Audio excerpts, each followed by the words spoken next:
Kita di mana ini, guys? Budi Dharma. Back at me, I gave 'em more. Cash ain't a problem, I know where to go. She had them.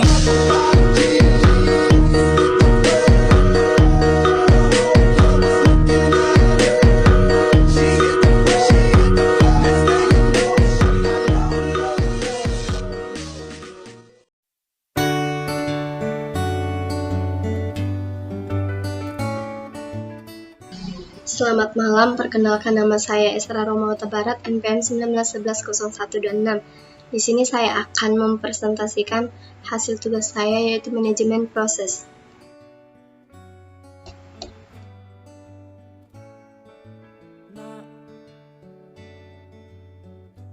Janganlah seperti Bapak.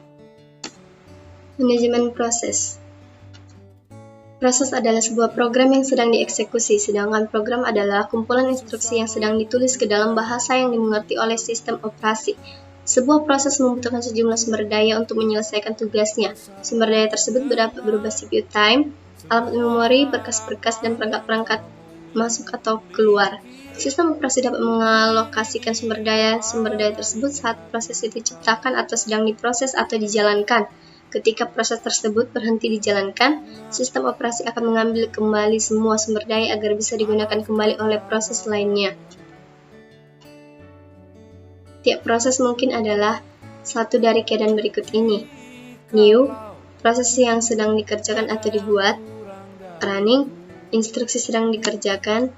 Waiting, proses sedang menunggu sejumlah kejadian untuk terjadi seperti sebuah penyelesaian input atau output. Ready, proses sedang menunggu untuk ditugaskan pada proses tersebut. Terminated, proses telah selesai menggunakan tugasnya atau mengeksekusi. Manajemen proses merupakan konsep pokok dalam sistem operasi sehingga masalah manajemen proses adalah masalah utama dalam perancangan sistem operasi. Proses adalah program yang sedang dieksekusi. Proses dapat juga didefinisikan sebagai unit kerja terkecil yang secara individu memiliki sumber daya dan dijadwalkan oleh sistem operasi.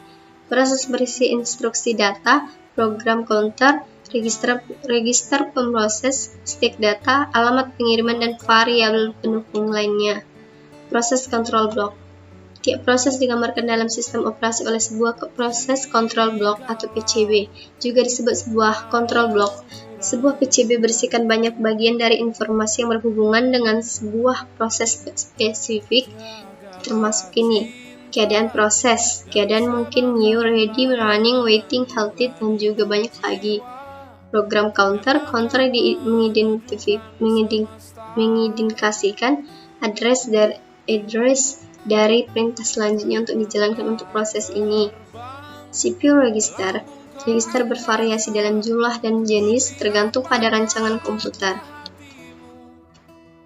Penjadwalan proses. Tujuan multiprogramming adalah untuk memiliki sejumlah proses yang berjalan pada sepanjang waktu untuk memaksimalkan penggunaan CPU.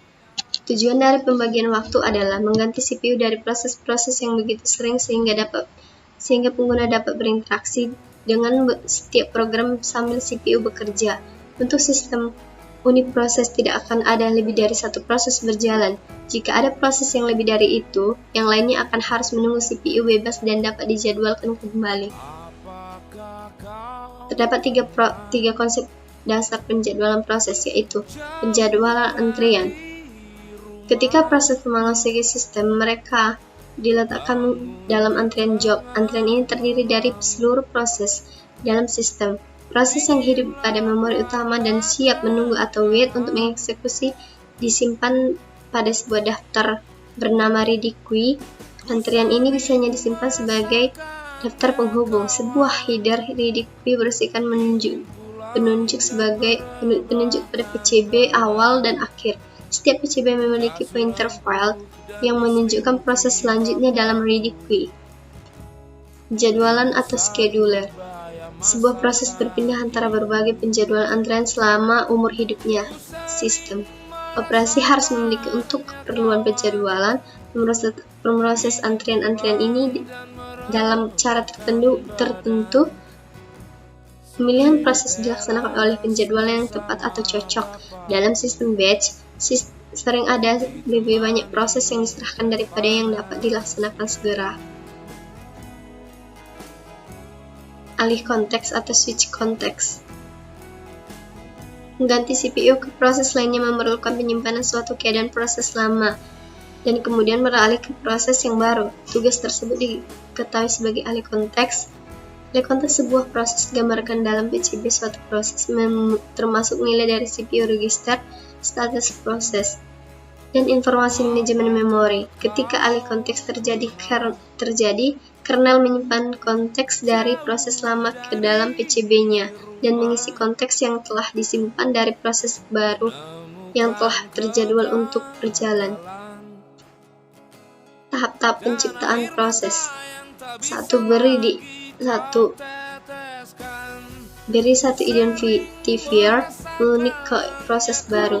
Isian baru ditambahkan ke tabel proses utama yang berisi satu isian per proses. 2. Alokasikan ruang untuk proses. 3. PCB harus diinisialisasi. 4. Kaitan-kaitan antar tabel dan senarai yang cocok dibuat. 5. Diperlukan struktur data lainnya, maka segera dibuat struktur data itu. Status proses. Saat proses dieksekusi, maka setiap proses akan mengalami perubahan status atau kondisi. Jika dikelompokkan, maka perubahan status proses ada 5 tahapan, yaitu new, yaitu proses yang sedang dibuat, running, yaitu proses yang dapat dieksekusi karena CPU tidak ada tugas atau tugas lainnya, selesai, ready, yaitu proses menunggu jatah waktu dari prosesor. 4. Waiting, yaitu proses sedang menunggu beberapa event. 5. Terminated, yaitu proses yang sudah selesai dieksekusi. Demikian presentasi dari saya tutup dan saya ucapkan terima kasih. Kurasa kita tak jauh berbeda.